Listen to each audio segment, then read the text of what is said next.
Thank you for your interest in applying to the Police Property Fund Large Grant Scheme.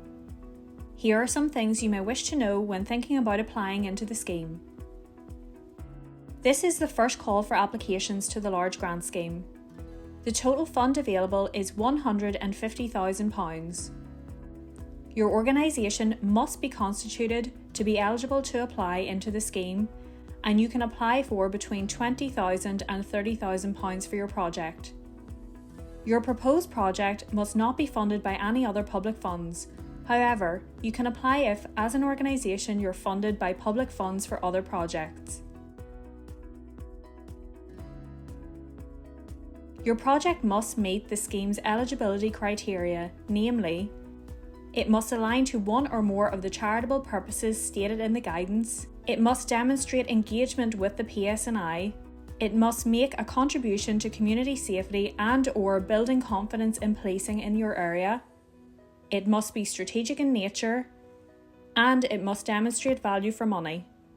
Your organisation must be financially stable to enable you to manage the funds appropriately.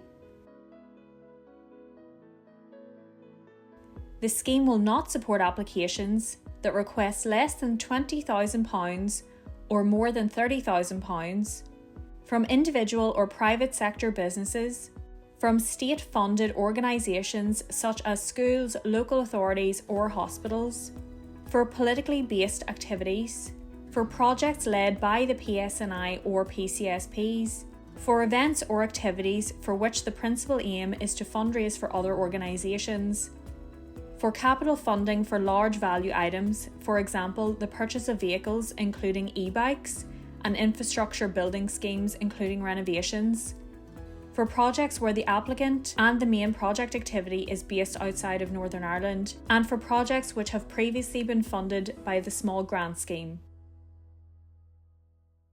An organisation previously funded is eligible to apply, however the project must be new. In applying to the scheme, only one application per project can be submitted at any one time.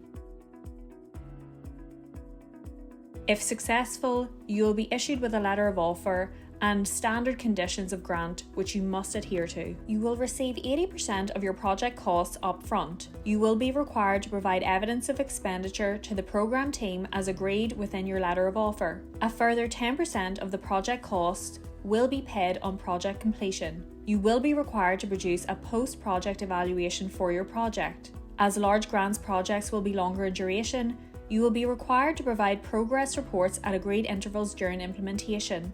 The final 10% of your project costs will be paid on receipt of the project evaluation.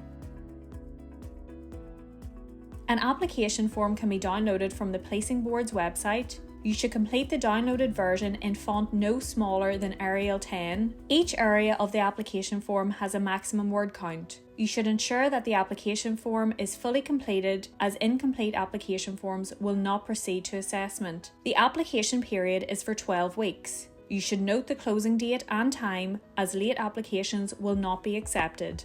To assist with completion, you should read the Guidance for Applicants document on the Board's website. I will now take you through the application form starting with Section 1. In this section, we want some details about you and your project. Complete the name of your organisation, its address including postcode, and the date your organisation was constituted. Don't forget that a copy of your organisation's constitution should be sent in with your application form. If this is not received, your application will be rejected. Tell us the title of your project.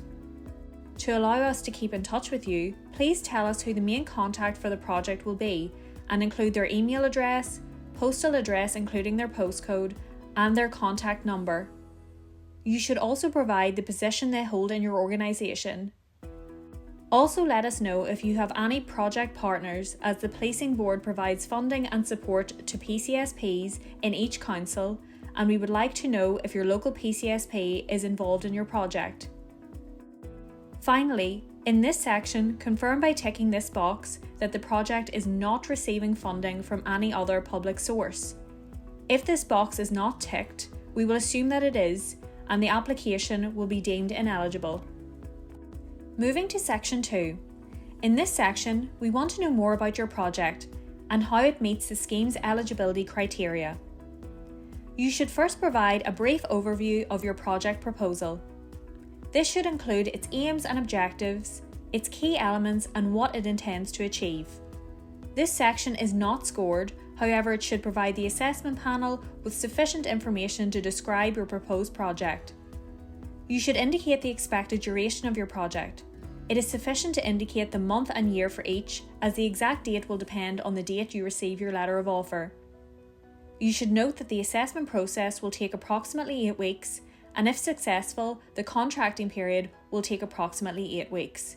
Therefore, your start date should not be before the 1st of March 2026.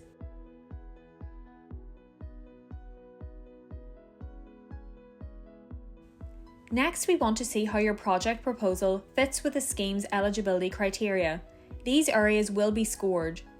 Firstly, describe the level and type of engagement your project has had during the planning stages and will have with the PSNI during the implementation stage. For example, they may have co-designed the project, be a project partner, they may be delivering parts of the project, or they may be attending your events. The name of the PSNI officer engaging in the project must be included in the box at the bottom of the page. This will be verified by the programme team. Projects that cannot demonstrate that they have already engaged with the PSNI are unlikely to meet the approval threshold. Next, please outline how your project will make a contribution to community safety and/or confidence in policing in your area. For example, through the provision of diversionary activities for young people, through activities with vulnerable people, or through PSNI engagement with hard-to-reach communities. Remember, these should link with the charitable purposes that your project aligns to. You should also indicate how the contribution will be measured and reported at project end. More details on this will be required under Section 4 of the application form. Next, please outline the strategic nature of your project. Key questions to consider are the forecasted impacts long-term or sustainable? Does the project link with current key initiatives? Does the project link with statutory partners? Could the project activity be potentially mainstreamed? Could the project activity be implemented in other areas? Finally, you must let us know which of the charitable purposes your project proposal aligns to. This can be more than one, and briefly describe how it aligns to the charitable purposes selected. On to Section 3. It is important that your organisation has the capacity to manage the funding. Therefore, in this section, you need to tell us the total amount of funding you have requested. In completing the financial information, you're also required to provide a detailed budget breakdown by completing the 2 tables at Appendix 1 of the application form, listing the overheads, salaries, costs, as well as a breakdown of the project expenditure. Applications that do not provide detailed breakdowns of budget will not be able to be scored for value for money and are unlikely to be approved. Let us know if there is any match funding being provided. Applicants should note that match funding is not a requirement. Let us know if there are any in-kind contributions, for example staff time or use of resources, etc. Again, this is not a requirement.